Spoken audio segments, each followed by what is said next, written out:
Hello everyone, Namaste and welcome back to my channel. हामी तीनजना दिदीबहिनी यहाँको जुन तुमसाङ कमानको स्कुल छ त्यहाँसम्म हिँडेर जाँदैछौँ, टुर गर्दैछौँ किनभने त्यहाँदेखिको भ्युजहरू दामी देख्छ अरे अनि वरिपरि गाउँहरू क्लियरली देख्छ। सो यहाँहरूलाई पनि सेयर गर्नेछु। सो हेरेर साथ दिनुहोला। आना के अरे यहाँको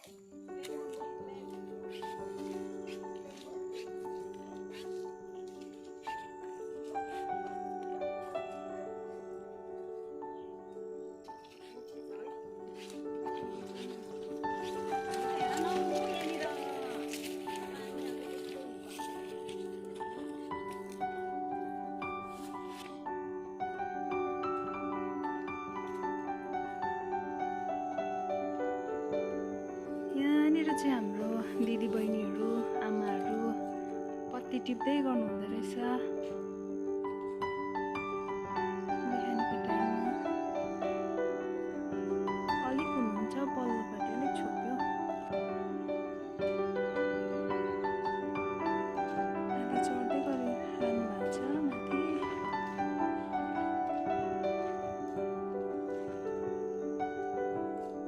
पल्लोपट्टि अलिक गहिरो छ,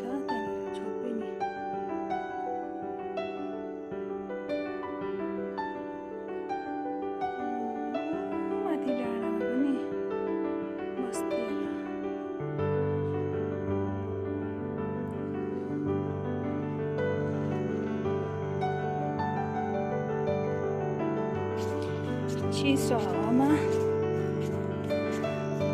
वक गर्नु मजा आइरहेको छ। अलिक बेसी उकालो रहेछ, गाडी पनि कुद्ने बाटो रहेछ धन्न यहाँनिर। यहाँबाट झन् अझै अर्को जग्गा पनि देखिँदो रहेछ।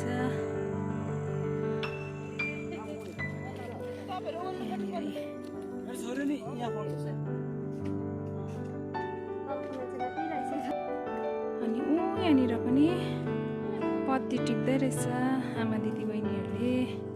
यहाँबाट झन् क्लियरली कस्तो राम्रो देखिरहेको छ। क्यामेरामा भन्दा पनि आफ्नो आँखाले हेर्दा चाहिँ क्याप्चर गर्दाखेरि चाहिँ यस्तो दामी देखिरहेको छ कि तपाईँहरूलाई म भनेर बयान गर्न सक्दिनँ। एकदम चिसो वेदर, आफ्नो हिँडेको कारणले गर्दाखेरि जिउ तातिन्छ है। अनि त्यो चिसोलाई चाहिँ बेसी उयो गर्नु पर्दैन, साह्रो पर्दैन। यहाँकैहरूलाई त पुरा गर्मी छ अरे हो, तर हामीहरूलाई चाहिँ जाडो छ। ज्याकेट लगाएर हिँडेको थिएँ, छोडेर आएको, हिँड्दाखेरि जिउ तातिएर साह्रो पर्छ भनेर नलगाएको राम्रै भएछ। यहाँको भ्यूहरू एकदम राम्रो छ, यस्तोहरू देख्नु पाउँदैन, खुसी लागिरहेको छ। माथि चाहिँ यहाँको गाउँको स्कुल रहेछ। त्यहाँसम्म जाने हाम्रो विचार छ, तर पुग्छौँ कि पुग्दैनौँ थाहा छैन। एकजना दिदी पुरा थाकिसक्नु भएको छ, हिँडेर त्यति बेसी हिँड्नु सक्नु हुँदैन नि त माइली दिदी। अन्त त्यहाँसम्म चाहिँ हजुरहरूलाई पुर्याउने मेरो कोसिस छ। त्यहाँबाट पनि अग्लो डाँडाबाट अझै बेसी वारिपारि भ्युजहरू देखाउन सक्छ नि त। पर चाहिँ हाम्रो नाम्ची साउथ सिक्किमको भ्युजहरू देख्छ अरे अरू बेला चाहिँ, तर अहिले चाहिँ देखेको छैन। बादलले फगीले हो। यहाँ चाहिँ पेम्बुङ टी गार्डन हो। यहाँनिर चाहिँ यो चाहिँ आसामिस घाँस हो। यसको चाहिँ ठुलो ठुलो पत्ता हुन्छ, तपाईँहरूले देख्न सक्नुहुन्छ, ठुलो पत्ता छ हो। यो चाहिँ चिनिया घाँस हो। चिनिया घाँसको चाहिँ सानो पत्ता हुन्छ र आसामिसको चाहिँ ठुलो पत्ता हुन्छ। भेराइटी अफ ट्री हो यो चाहिँ। टीको चाहिँ गाउँ चाहिँ के हो? तलको गाउँ चाहिँ लिम्बुधुरा हो। त्यो चाहिँ तामसँगै पर्छ। त्यो तामसँगै एउटा उयो हो गाउँ हो तल चाहिँ लिम्बूहरू मात्रै बेसी भएकोले गर्दा त्यो चाहिँ लिम्बू गाउँ हो मान्छे हाम्रो कर्जनहरू त्यहाँ धेरै छ सबै खजुमहरू छ हाम्रै सन्तान खजुम छतारीहरू छ तल त्यो चाहिँ लिम्बूहरू बेसी मात्रामा जनसङ्ख्यामा भएर चाहिँ त्यो गाउँलाई चाहिँ लिम्बूधुरा भन्छ यहाँ चाहिँ मोटाधुरा हो यहाँ चाहिँ बेसी बाक्लो गाउँ छ त्यही भएर यसलाई चाहिँ मोटाधुरा बेसी बाक्लो भएर चाहिँ मोटो भएर चाहिँ त्यही भएर मोटाधुरा भन्छ यसलाई चाहिँ पर चाहिँ गोडाउन धुरा भन्छ त्यहाँ चाहिँ किनभने गोडाउन छ त्यहाँनिर चाहिँ चियापत्तीको त्यहाँनिर चियापत्ती बनिने उयो कारखाना छ त्यही भएर गोडाउन धुरा भन्छ सबैले त्यहाँदेखि तपाईँले पर देख्नुहुन्छ त्यसलाई चाहिँ लिङ्गे भन्छ यता माथिलाई कालीधुरा भन्छ यहाँ माथिलाई 18 नम्बर भन्छ कति देखेकोलाई लङधुरा भन्छ नानाहरूको गाउँ चाहिँ कहाँनिर अरे हाम्रो गाउँ चाहिँ यहाँ बाक्लो देखिरहेकोमा मोटो गाउँ देखिरहनु भएकोमा मोटाधुरामा चाहिँ हाम्रो गाउँ हो जुन चाहिँ देखिरहेको छ एक दुईवटा घरमा त्यो डाँडामा देखा टाढामा त्यो चाहिँ सुरसिङधुरा हो त्यहाँदेखि मुनि तल देखेको चाहिँ लिम्बूधुरा हो यहाँनिर चाहिँ होइन फेरि यो सङ्गमधुरा नै हो परको चाहिँ लिम्बूधुरा हो त्यहाँदेखि तल कहाँ खुल्चामा तल कहाँ जाने भन्दै थियो त्यहाँनिर चाहिँ धान खेती पर्छ त्यहाँनिर चाहिँ राम्रो छ जग्गा नाना छैन जमिन नानाहरूको पनि छैन त्यहाँनिर अलिकति अलैँची बारीहरू के छैन यहाँ बस्ने ठाउँ रहेछ हौ हाम्रो सन्जय नानालाई अलिक साह्रो पर्यो होला कि त्यहाँ एकछिन बिसाउँ न ल नाना यसला हावा क्या मजाको है जानु त नानाको अलिक प्रमोसन हुँदैछ है भिडियोमा किन भन्नु न तपाईँ भन्यो नि त हजुर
चियापत्तीको दाना पनि हुँदो रहेछ हौ यस्तो थाहै थिएन दाना पनि हुन्छ भनेर नाना यो चियापत्तीको दानाबाट पनि उम्रिन्छ होला हो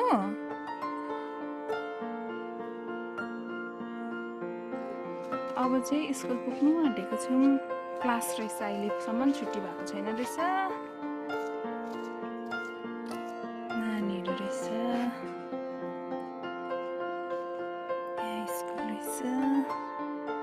I think यता पनि स्कुलै होला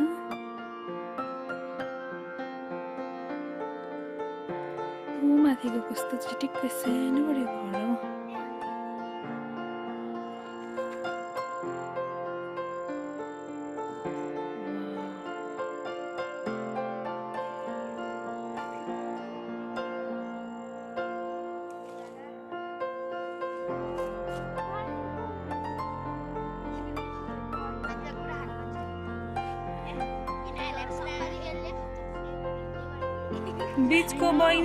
बिचको बहिनी अघि के भन्यो फेरि भन त तिमी के छौ अरे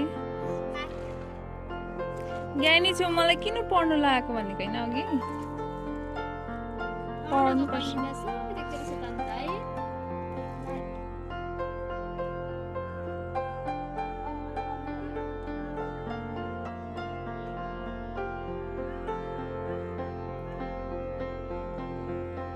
अब चाहिँ घरतिर ब्याग भएको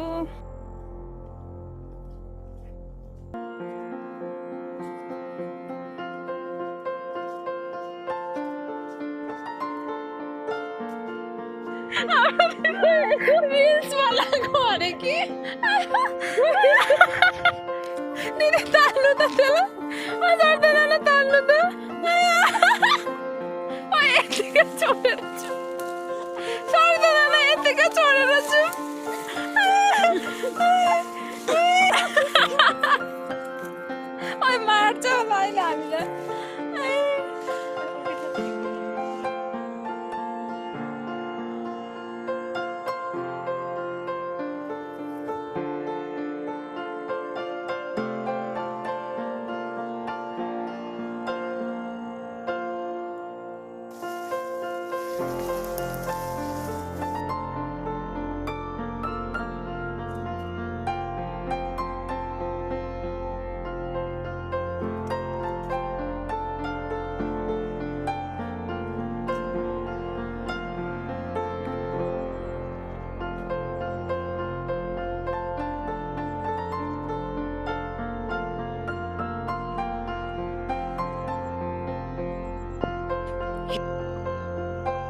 दिदीहरू हो नि त म भन्दा त्यही भएर अलिक बेसी छिटो थाक्दो रहेछ हौ हामी यो डाँडाको उकालैसम्म माथि यहाँबाट देखेको पनि छैन 2-3 डाँडा माथिसम्म स्कुलसम्म पुगेर आयौँ र अब यो बाटोबाट चाहिँ ऊ पढेको गाउँ हुँदै ऊ यहाँ हुँदै ऊ त्यहाँ हुँदै लास्ट चाहिँ ऊ तलको गाउँ झर्नु पर्ने छ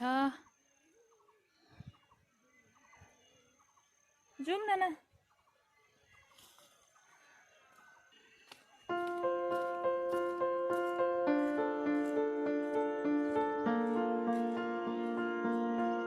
अब चाहिँ एकैचोटि घरमा पुगेर भिडियो बनाउँछु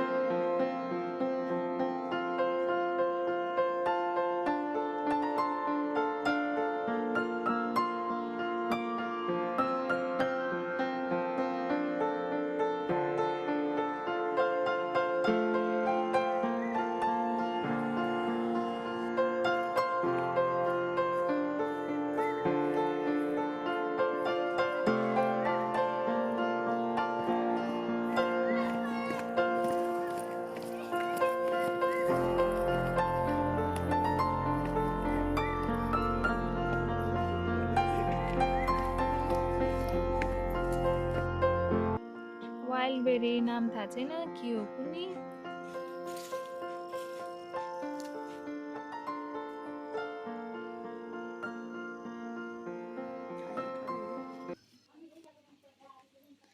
यहाँ चाहिँ हाम्रो पापा दिदीको ससुरा हामी पाउन लागेको बिचारा दुईटा कुखुरा बनाउनु हुँदैछ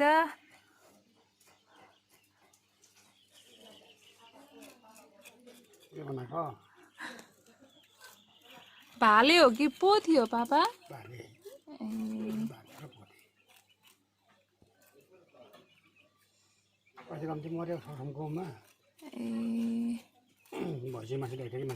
हजुर भक्कु त्यसको उबाट खाएको थियो हजुर मार्केट लाग्यो एउटा मारेर फ्याँकिदिए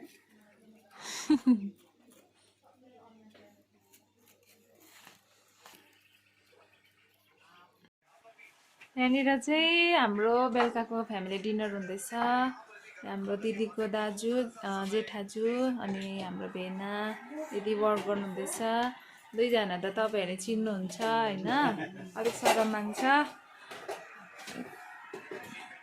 यता आमा पापा चाहिँ भित्र बसेर टिभी हेरेर खाना खानुहुँदैछ त्यही भएर किचनमा छैन